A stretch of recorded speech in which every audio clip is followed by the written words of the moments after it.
இப்போ நம்ம பார்க்க போகிற படம் சைனாவில் நடந்த ஒரு உண்மை கதையை தான் படமாக எடுத்திருக்காங்க. இதில் ஸ்டார்டிங்கில் ஒரு பையன் விளையாடிட்டு இருக்கும்போது அவனுக்கு பிடிச்ச அவங்க அண்ணன் கொடுத்த ஒரு பொம்மை ஒரு மிஷினுக்குள்ளே விட அதை எடுக்க போன இந்த பையனோட கையை துண்டிச்சு விழுந்துருது. உடனே அவங்க அம்மா ஓடி வந்து கத்தி அளவும் அவங்க அண்ணன் ஓடி வந்து அந்த கையை கட்டி உடனே காரில் போட்டு வேகமாக அங்கேருந்து கூட்டிகிட்டு போகிறான். அந்த பையன் வலி தங்காமல் அழுந்துகிட்டே இருப்பார், ரத்தமும் நிறைய போயிட்டே இருக்கும். இவங்க இப்படி போகும்போது அங்கே டிராஃபிக்கில் மாட்டிக்கிறாங்க. முன்னாடி ஆயிரக்கணக்கான மக்கள் இருக்காங்க. அங்கேருந்து ஒருத்தர் கோவப்பட்டு வந்து கத்த உடனே அந்த பையனோட கை துண்டிச்சிருக்கிறத பார்த்து ஷாக் ஆகிட்டு உடனே ஒரு ஸ்பீக்கர் எடுத்து அங்கே இருக்கிறவங்களெல்லாம் கொஞ்சம் ஓர போங்கன்னு அந்த க்ரௌடெல்லாம் விலக்கி விட்டுறாங்க. அங்கேருந்து இவங்களையும் சேஃபாக அனுப்பிவிட இவங்க உடனே ஹாஸ்பிட்டலும் போயிடுறாங்க.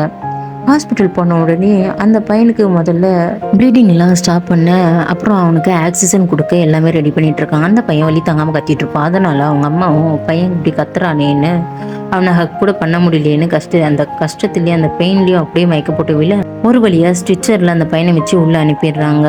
அந்த பையனுடைய அண்ணனும் கோவத்தில் அங்கே இருக்க ஹாஸ்பிட்டல் வாலை போட்டு அடிக்க இந்த பையனும் அண்ணா அண்ணான்னு கத்திட்டு இருப்பான். அது மட்டும் இல்லாமல் அவன் நான் உன்னைய பெட்டரான ஹாஸ்பிட்டலுக்கு கூட்டிகிட்டு போகிறேன்ப்பா அப்படின்னு ஏர்போர்ட்டுக்கு கூட்டிகிட்டு போகும்போது அங்கே இருக்கவங்க இவங்கள ஸ்டாப் பண்ணி ஃப்ளைட்டை எடுக்க போகிறாங்க, நீங்கள் உள்ளே போக முடியாதுன்னு சொன்னதும் அதுக்கப்புறம் அந்த குட்டி பையனை பார்த்ததும் ஃப்ளைனை டேக் ஆஃப் பண்ணாதீங்க இருங்க அப்படின்னு சொல்லிட்டு உடனே அந்த ஃப்ளைட்டில் இருந்த 3 பேர் அவங்களுடைய சீட்டை விட்டு கொடுத்துட்றாங்க இந்த பையனுக்காக. இந்த குட்டி பையனை ஃப்ளைட்டில் ஏற்றிட்டு போகும்போது அவனுக்கு ப்ளீடிங்கும் வர ஆரம்பிச்சிடுது. அவன் தூங்கக்கூடாதுன்னு டாக்டர் சொல்லியிருப்பாங்க. அதேமாரி அவனுக்கு தூக்கம் வர உடனே அந்த குட்டி பையனோட அண்ணன் தான் அவனை எழுப்பி விட்டுட்டு அவனை தொட்டு பார்த்தா அவன் அவ்வளோ சில்லுன்னு இருப்பான். அவன் அப்படியே கண்ணை மூடி தூங்கிடவும் அங்கேருந்து அந்த ஃப்ளைட்டில் ஒரு குட்டி பொண்ணு திடீர்னு பாட ஆரம்பிக்கிறான். அந்த பாட்டு இந்த பையனுக்கு கேட்க ஆரம்பிக்குது. அங்கே இருக்கவங்களாம் கிட்டார் எடுத்தும் கிளாப் பண்ணியும் அவனை சியர் அப் பண்ணுறாங்க, தூங்க விடாமல் பார்த்துக்கிறாங்க. அந்த ஃப்ளைட்டில் இருக்க அட்டெண்டன்ட் வந்து அந்த குட்டி பையனுடைய கையை பிடிச்சி அவனுக்கு கொஞ்சம் வார்மாக இருக்க வைக்கிறாங்க. அதுக்கப்புறம் தான் அந்த குட்டி பையன் கண்ணை திறக்கிறான். உடனே அங்கே இருக்கவங்களாம் ஹாப்பியாக வராங்க.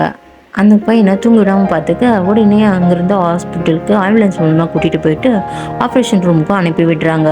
அவனை சுற்றி நிறைய பேர் இருக்கிறத அவன் நோட் பண்ணுறான். அப்படியே மயக்க நிலையத்துக்கு போனதுக்கப்புறம் மயக்க நிலைக்கு போகிறதுக்கு முன்னாடி அவங்க அண்ணன் முகத்தை தான் கடைசியாக பார்க்குறான்.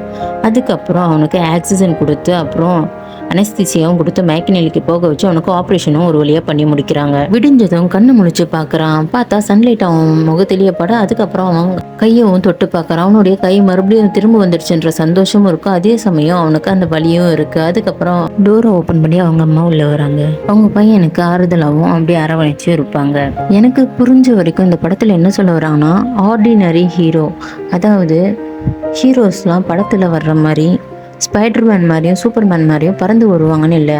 நம்ம வாழ்க்கையில் சாதாரணமாக நம்ம அக்கம் பக்கம் இருக்கவங்க இவங்க மூலியமாகவும் நமக்குன்னு ஒரு ஆபத்துன்னு வந்தால் அவங்க அந்த இடத்துல வந்து இருப்பாங்க. நம்ம கூட பிறந்தவங்க அப்பா அம்மா அண்ணா அது மட்டும் இல்லாமல் டாக்டர்ஸ் இவங்களெல்லாம் தான் ஆர்டினரி ஹீரோன்னு சொல்கிறாங்க. இந்த மாதிரி புது புது படங்கள்லாம் உங்களுக்கு பார்க்கணுன்னா மறக்காமல் நம்ம சேனலை சப்ஸ்கிரைப் பண்ணிடுங்க.